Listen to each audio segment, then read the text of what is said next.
এখানে সব থেকে বড় কথা হচ্ছে এই বিদ্যুৎ আপনারা ঠিক মতো পাচ্ছেন না। আমি এক্ষুনি আলোচনা করছিলাম, এই বিদ্যুৎ দপ্তরটা এখানে আছে।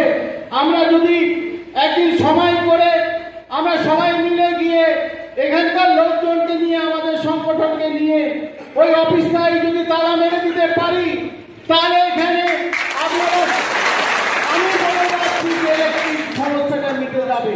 আর আমি আপনাদের বলছি, আপনি সাথ দিবেন, আপনারা সাথ দিবেন, আমি ওই অফিসে গিয়ে তালাটা মেরে দেবো।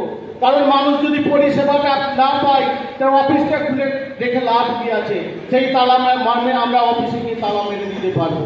তাই আমি বক্তব্য বাড়াচ্ছি না। আজকে দেখুন, মানিকচকের যা অবস্থা আছে, বিদ্যুৎ মানে বেহাল অবস্থা, এবং আমাদের লোকজন সব সময় অভিযোগ করে, আমাকে ফোন করে।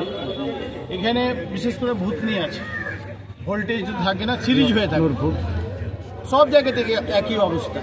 তা আমার বক্তব্য হচ্ছে, সরকার কি আমাদের পরিষেবা দিতে ব্যর্থ? এখানে মানুষ যে টাকা দিচ্ছে, বিদ্যুতের বিল দিচ্ছে, বিদ্যুতের বিল পরিশোধ না করলে লাইন কেটে দেওয়া হবে, আর পরিষেবা ঠিক মতো দেবে না, তা আমরা ছেড়ে কথা বলবো না। আমরা আগামী 22 তারিখে হয়তো আমরা কর্মসূচি ঘোষণা করলাম। আগামী 22 তারিখে এই এসএসের অফিস মানিকচকে অফিস ঘেরাও হবে, এবং প্রয়োজন হলে তালা মেরে দেবো আমরা অফিসে। কারণ যে মানুষ পরিষেবাই যদি না পায়, তো এইখানে বসে থেকে লাভ নাই, ঠান্ডা ঘরে বসে থেকে লাভ নাই, মালদাতে বসে থাকো। মানুষ এখানে বিদ্যুৎ থেকে বঞ্চিত হয়েছে, তাদের যা অবস্থা আছে তাতে আমরা প্রতিদিন এটা ভুক্তভোগী হচ্ছি।